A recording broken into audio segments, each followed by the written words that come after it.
안녕하십니까? 김용일 목사입니다. 오늘은 꿈의 성취 12번째 시간입니다. 역사를 잘 기록하라, 이런 제목으로 하나님 말씀 나누도록 하겠습니다.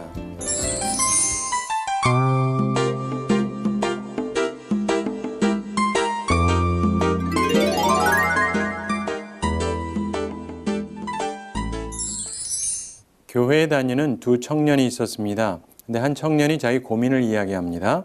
자기가 술과 담배를 너무 좋아하는데 혹시 목사님 아시면은 교회 나오지 말라고 하면서 혹시 쫓아내시는 거 아니냐 이러면서 고민을 합니다. 그랬더니 그 친구가 조언을 이렇게 해줬습니다. 그러지 말고 목사님한테 직접 찾아가서 한번 말씀드려.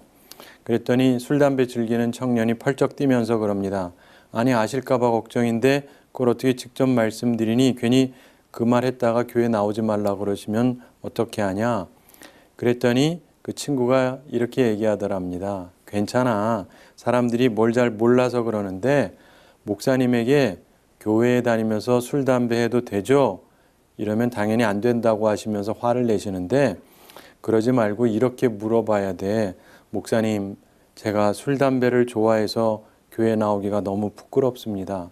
저같이 술, 담배 못 끊는 죄인은 교회를 다니지 말아야 되는 거죠.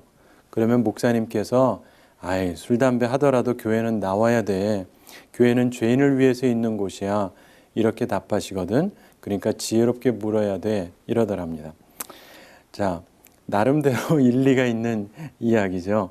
똑같은 얘기를 해도 교회 다니면서 술, 담배 해도 되죠? 이렇게 말하는 것하고 저 같은 사람은 교회 나올 자격이 없죠? 이렇게 말하는 것이랑 느낌이 많이 틀립니다. 여러분, 오늘은 우리가 역사를 잘 기록하자 이런 말씀을 나누는데요. 꿈의 성취를 이루기 위해서는요, 역사를 잘 기록해야 됩니다. 왜 그런지 우리가 말씀을 통해서 살펴보게 되기를 원하는데 우선 하나님의 꿈, 하나님의 계획이 이루어지는 세 가지 기본 조건을 한번 다시 생각해 보게 되기를 바랍니다. 우선 하나님의 계획, 하나님의 꿈이 이루어지려면요, 첫째로 주변 환경이 준비되어야 됩니다. 가나안이 범죄를 해서 그들이 추방당하기 전까지 400년을 기다려야 됐습니다. 두 번째로 지도자가 준비되어져야 됐습니다. 모세가 준비되죠. 400년 후에도 모세가 준비되어야 되기 때문에 모세를 40년 동안 또한 광야에서 훈련을 시키십니다. 세 번째로 주변 환경이 준비가 되고 지도자가 준비됐지만 백성도 준비가 되어져야 됩니다. 백성들이 준비가 안 되니까 광야에서 40년 동안 훈련을 받습니다. 그리고 나서야 그들이 하나님의 꿈을 성취하게 됩니다. 그래서 우리도 주변 환경이 준비되어지고 지도자가 준비되어지고 백성이 준비되어져야 된다는 것을 기억해야 됩니다. 그런 차원에서 우리 모두가 준비되어져야 한다는 것을 기억하게 되기 바랍니다. 이런 이야기가 있습니다. 어떤 가정에서요, 결혼식이 있어서 음식을 준비해야 되게 됐습니다. 그래서 집주인이 그 집에 있는 동물들을 소집해 가지고 의논을 했답니다. 그냥 만든 얘기인데요. 이 주인이 그럽니다. 이번 결혼식에서 맛있는 음식을 준비하려고 하는데 여러분 의견은 어떻소? 그랬더니 동물들이 전부 다 찬성입니다. 대찬성입니다. 그랬습니다. 그랬더니 집주인이 그럽니다. 그럼 거위로 요리를 만드는 게 어떻겠소? 그랬더니 거위가 질겁을 하면서 말합니다. 저는 큼직한 알을 낳아서 집안에 도움이 되는데 요리하려면요, 저 말고 저 수탉으로 하시죠. 그럽니다. 그랬더니 수탉이 놀라가지고 소리칩니다. 무슨 소리요? 나는 아침이 되면은 중요한 역할을 하는데 아침을 알리는 역할을 하지 않습니까? 그러니까 저 말고 저 별 볼 일 없는 양 가지고 요리를 만드시죠. 그랬습니다. 그랬더니 또 양이 그럽니다. 그게 무슨 소리입니까? 내 털 가지고 우리 주인의 가족들을 다 따뜻하게 해드리는데 차라리 저 쓰지 말고 저 개고기를 사용하시죠. 그랬습니다. 그랬더니 개도 크게 소리 지르면서 말합니다. 아니 뭐라고? 여우나 늑대가 올 때 내가 자기 지켜주고 도둑도 맞고 있는데 그게 무슨 말이요? 그러면서 그럽니다. 그러지 말고 덩치가 큰 말 가지고 요리를 하시죠. 그랬더니 말도 한마디 하더랍니다. 무슨 말씀이요? 주인이 멀리 여행할 때 내가 얼마나 필요한 존재인데 그러지 말고 역시 맛 좋은 소로 요리를 하시죠. 그랬더니 소도 한마디 하더랍니다. 나 없이 농사가 됩니까? 그러더래요. 자, 우리들은 누군가 희생해야 된다고 하는 말에 대해서는 아무런 갈등을 느끼지 않습니다. 그런데 그 희생, 그 고통이 내 몫이다. 그러면 얘기가 달라져요. 그런데 우리는 예수님의 제자로서 자기를 부인하고 자기 십자가를 져야 된다는 것을 배웁니다.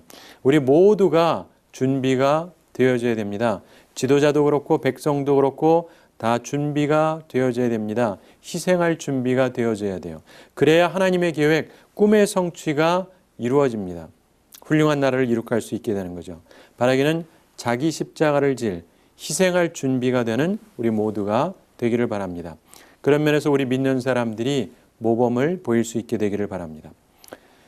자, 이제 또한 하나님의 계획에 대해서 잠깐 고찰해 보겠습니다.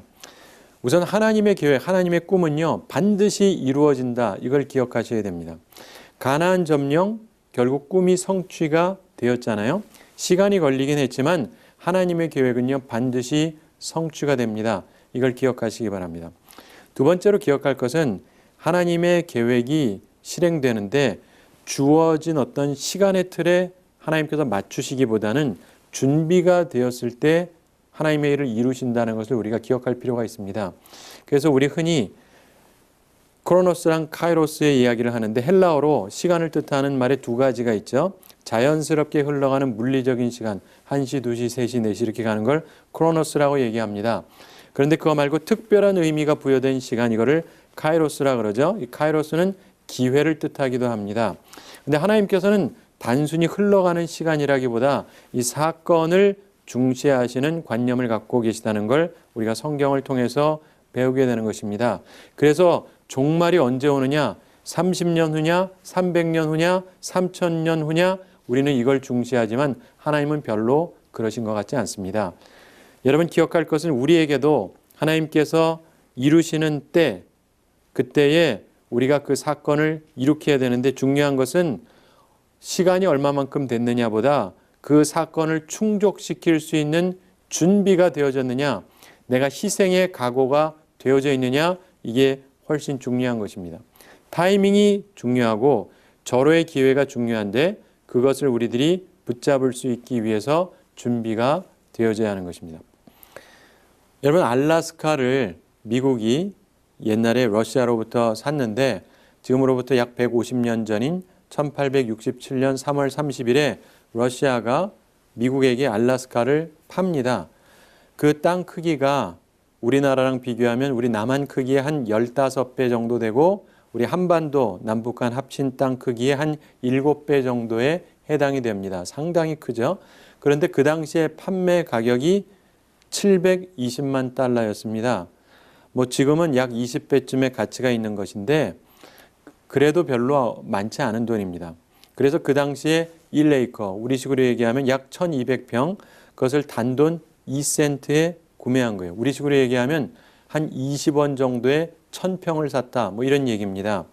그래서 2불이면 12만 평, 10불이면 60만 평. 그래서 우리식으로 얘기하면 한 10,000원 한 장이면 한 50만 평 정도를 구입했다. 뭐 이런 얘기입니다. 그래서 제가 계산을 해봤거든요. 우리 서울 크기의 땅 정도, 이게 한 15만 에이커쯤 되니까 한 2,500불, 우리 한국 돈으로 치면 한 300만 원 미만의 서울만한 크기의 땅을 샀다, 이런 얘기예요. 남한 크기의 땅을 약 5억 정도에 샀다, 이 말입니다. 그야말로 엄청난 대박이죠, 요즘 말로. 그러나요, 그런 기회는 항상 있는 게 아닙니다. 사랑하는 성도 여러분, 기회는요 항상 오지 않습니다. 피 흘리거나 전쟁하지 않고 이렇게 쉽게 얻는 기회, 흔히 오는 게 아닙니다. 하나님께서 기회를 주실 때 기회를 잡아야 돼요. 그러기 위해서 준비가 되어져야 되는 것입니다. 우리가 이것과 관련해서 기억할 것은 하나님께서는 주어진 시간의 틀보다 준비된 것을 원하시는 것처럼 우리들이 개인적으로 내 준비가 돼 있어야 된다는 것입니다.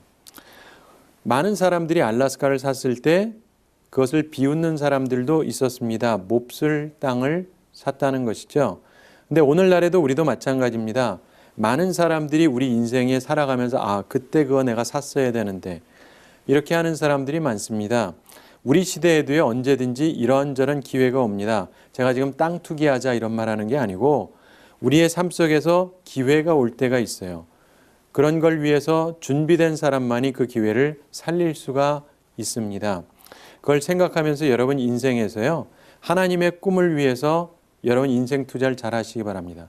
우리에게 중요한 것은 땅 투자라기보다 인생 투자인데 여러분은 내 인생을 어디에 투자하고 있는가를 한번 생각해 보세요. 하나님의 꿈을 위해서, 하나님의 나라를 위해서 내 인생을 투자하시기 바랍니다. 그래서 역사에 남는 삶을 사시게 되기 바랍니다. 여러분 본장의 내용을 살펴보면 크게 두 부분으로 나뉘어집니다. 첫 부분은 1절부터 6절인데 모세에게 패배한 요단 동편 왕들에 대한 기록이 나오고요.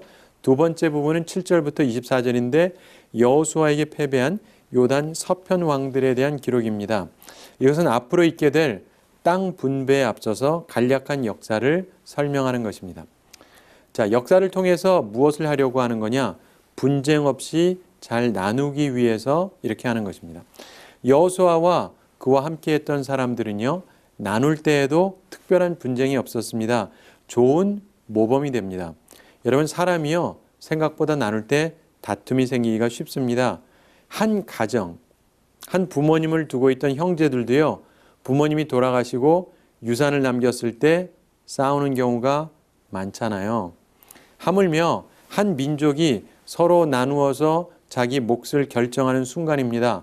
결코 쉽지 않은 순간이죠. 그런데 이들에게 분쟁이 없었어요. 내분이 없었습니다. 전쟁이 없었어요. 우리는 이걸 보면서 교훈을 얻어야 됩니다. 우리들이 남북 통일을 원한다고 한다면, 진정으로 분쟁이 없기를 원한다면 앞으로 보게 될 이 말씀을 통해서 우리들이 교훈을 얻을 필요가 있는 것입니다. 자, 1절에서 기본적인 설명을 합니다. 요단 동편을 점령하고 쳐 죽인 왕들이 있다고 설명하죠. 이것은 2절부터 5절을 위해서 서론적이고 전체적인 설명으로 말씀합니다. 1절에서 말씀하는데 이스라엘 자손이 요단 저편 해 돋는 쪽 곧 아르논 골짜기에서 헤르몬 산까지의 동쪽 온 아라바를 차지하고 그 땅에서 쳐 죽인 왕들은 이러하니라. 자, 요단 동편은 해 돋는 편입니다. 그리고 아르논 골짜기에서 헤르몬 산까지 이런 표현이 나오는데 참고로 아르논 골짜기는 물살이 빠른 개울이라는 뜻입니다. 천연적으로 비옥한 곳이었습니다. 그리고 헤르몬 산은 평화의 상징 그리고 풍요의 상징이었습니다. 그런데 이곳에서 죽은 왕들이 있다고 설명합니다. 왜요? 이들은 어리석었기 때문에 그렇게 된 것입니다. 하나님께서는 이들을 본래 치려고 하지 않으셨습니다. 그런데 이들이 덤벼들었어요. 그래서 하나님께서 이들을 치게 하셨던 것입니다.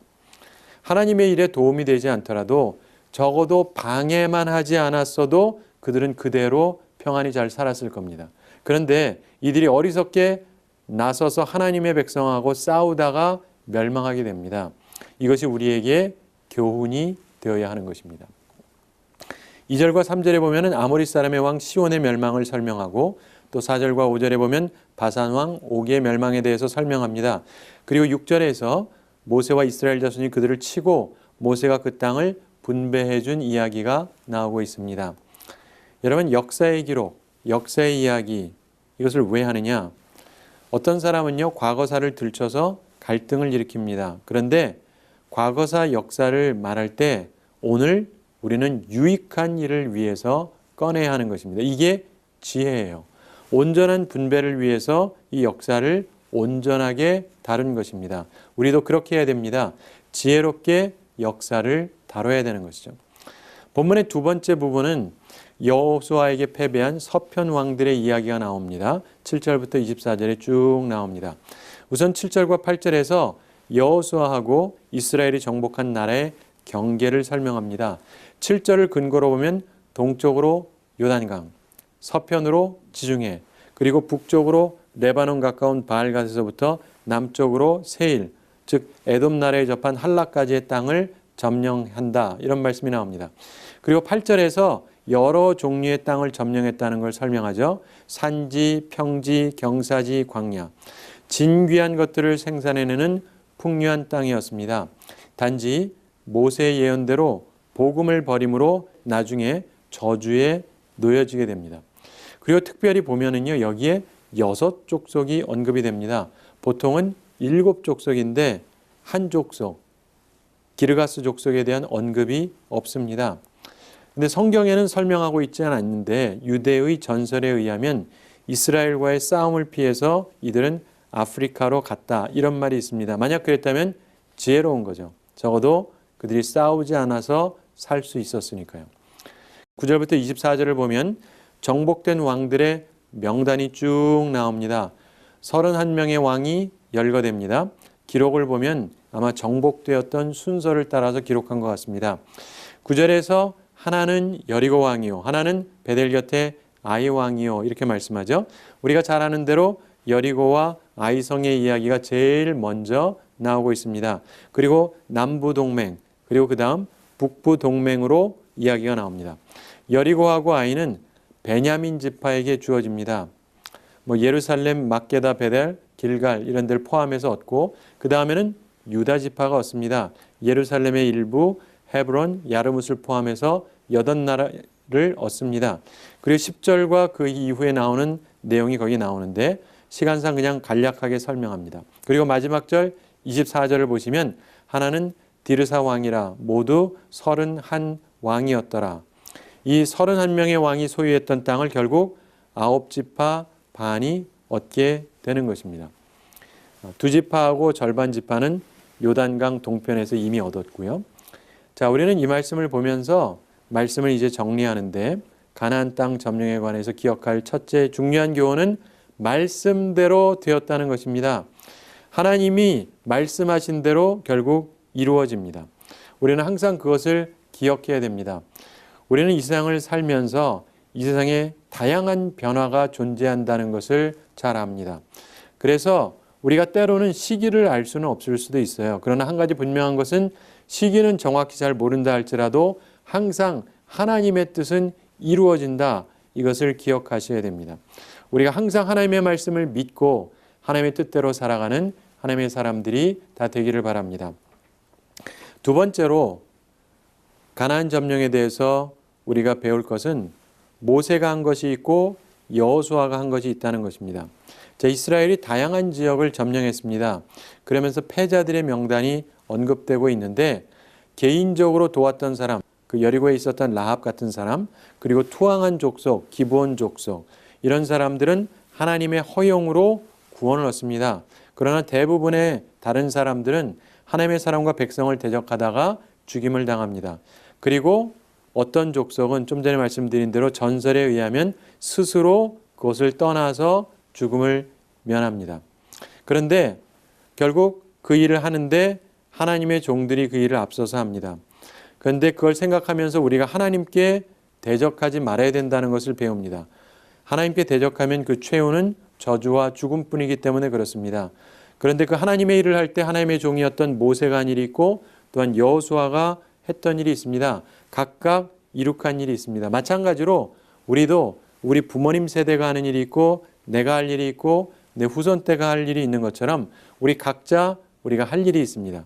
기억할 것은 우리 시대에 우리가 마땅히 해야 될 것을 감당하면서 살아가는 하나님의 사람들이 다 되기를 바랍니다. 또한 세 번째로 가나안 점령과 관련해서 배울 것은 이들이 역사를 잘 기록했다는 것입니다. 역사를 기록하는데 치우침이 없습니다. 이걸 특별히 오늘 우리가 배워야 되는 것입니다. 모세가 승리했던 것도 기록합니다.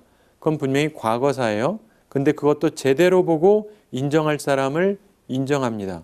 이것이 중요하죠. 또한 두 번째, 여호수아의 승리도 자세하게 기록하고 있습니다. 그래서 역사를 기록하는데 치우침이 없이 잘 기록하고 있는 것입니다. 어떤 사람이요, 음식점에 가가지고 치즈 햄버거를 시켰답니다. 그랬더니 메뉴 받는 아가씨가 묻더랍니다. 하얀 치즈를 원하세요? 노란 치즈를 원하세요? 그 손님이 물어봤습니다. 그 차이가 뭡니까? 그랬더니 그 아가씨가 이러더랍니다.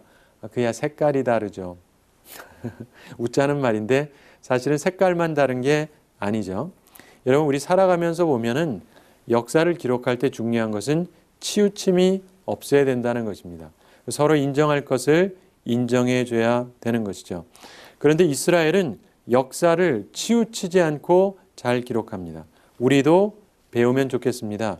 이걸 우리가 제대로 배워야 통일을 해도 역사를 제대로 쓸 것입니다. 우리 믿는 사람들로부터 바른 역사를 기록하는 습관을 가져야 됩니다. 치우침 없이. 근데 여호수아는 그런 면에서 아주 훌륭했습니다. 요단 동편의 땅을 얻는 싸움을 할 때 여호수아가 분명히 나서서 싸웠을 텐데 그 부분에 대해서는 자신의 이름은 언급도 없어요. 오직 모세를 언급합니다. 인정할 것을 인정하는 것. 이게 바른 역사의식을 갖는 것입니다. 특별히 전임자에 대해서 존중하고 인정할 것은 인정했던 이 여호수아. 참으로 모범이 되는 지도자였던 것입니다. 우리도 배우게 되기를 바랍니다. 마지막으로 하나님의 계획에 대해서 우리가 잠깐 생각하면서 말씀을 끝맺습니다. 하나님의 계획이 있습니다. 하나님의 꿈이 있어요. 그 꿈을 성취해야 되는데 그러기 위해서 첫째로 우리는 하나님의 꿈에 동참해야 됩니다. 하나님의 꿈이 무엇인지를 알고 하나님의 꿈에 동참하는 우리들이 되기 바랍니다. 두 번째, 하나님의 꿈을 위해서 준비해야 됩니다. 하나님의 꿈이 있다면 그 꿈을 이루기 위해서 내가 치러야 될 희생이 무엇인가, 내가 져야 될 자기 십자가가 무엇인가, 그리고 그것을 위해서 준비되어져야 되는 것입니다. 그래서 우리의 삶이 최후의 이스라엘 백성들이 가졌던 이런 아름다운 역사의 기록처럼 우리들도 아름다운 역사의 기록을 장식할 수 있게 되기를 바랍니다. 그리고 그러기 위해서 우리가 여호수아와 그를 따랐던 사람들처럼 우리도 하나님 말씀에 절대적으로 순종해야 됩니다. 순종하고 승리하고 그리고 하나님께서 주시는 기업을 없는 복된 삶을 우리들이 살아가야 될 것입니다. 그리고 세 번째로 마지막으로 기억할 것은 하나님의 꿈을 결국 우리가 성취하고 그리고 나서 역사를 잘 기록하라는 것입니다. 귀한 것을 이루고 그 다음에 기록할 것을 치우치지 않게 잘 기록하라는 것이죠. 그래서 후대의 사람들이 좋은 교훈을 얻도록 만들어야 되는 것입니다. 제가 한 가지 이야기 말씀드리면서 오늘 말씀을 정리하겠습니다. 여러분, 찰스 린드버그 대령, 이 사람이 세계 비행 역사상 가장 유명한 사람 중에 하나입니다. 미국 대륙에서 유럽 대륙까지 처음으로 단독 비행에 성공한 사람입니다. 그 전까지는 아무도 상상을 못했던 일입니다. 단발 비행기 가지고 대서양을 횡단했다. 그 당시에는 대단한 일이었습니다. 근데 그때에도 사실 여러 사람들이 시도했어요. 그런데 번번이 실패했습니다. 근데 이분이 세계 최초로 성공을 했던 것입니다. 근데 이 일을 계기로 해서 미국하고 유럽 대륙의 민간 항공교통이 이루어지게 됐습니다. 그러면서 그 노력에 의해서 우리가 지금 전 세계로 비행기를 타고 여행을 할 수 있게 된 계기가 된 것이죠. 그러니까 참으로 역사적인 인물입니다. 그런데요, 이분이 세월이 지나면서 나이가 많이 들었을 때, 머리가 백발이 됐을 때 한 번은 여행을 위해서 미국 동부에서 서부로 가는 전보 여객기를 탔습니다.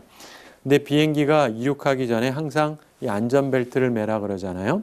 그래서 이 안전띠를 매라 그러는데 이 린드버가 깜빡 잊었습니다. 그리고 그대로 있었어요. 그랬더니 젊은 여승무원이 오면서 이분의 좌석 벨트를 매줬습니다.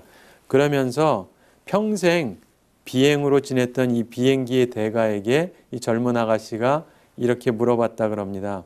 할아버지, 오늘 처음 비행기 타보시나 보죠? 굉장히 재미있는 얘기죠. 자기는 여러 번 타봤다 이거죠. 할아버지야 뭐 한번 타보셨겠냐 이런 얘기입니다. 자, 그런데 보면 이 아가씨가 알든 모르든 사실 그 할아버지 같은 분 때문에 자신이 지금 그것을 누리고 있는 것이죠. 사랑하는 성도 여러분, 오늘 우리가 누리는 모든 것은 우리 믿음의 선조들, 믿음의 사람들이 역사 속에서 이룩해 놓은 것입니다. 그 열매를 우리가 따먹고 있는 것이죠. 그것을 잊지 말게 되기 바랍니다. 역사의식을 바르게 갖는다면 우리는 감사의 정신을 가지고 살게 될 것입니다.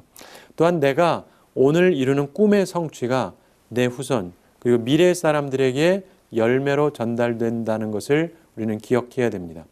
하나님의 꿈을 성취하고 역사를 만들어가는 우리 모두가 되기를 바랍니다. 그리고 역사를 잘 기록하는 우리들이 되기 바랍니다. 그래서 우리 후손하고 우리 후대 사람들이 유익을 얻게 하는 우리가 되기 바랍니다.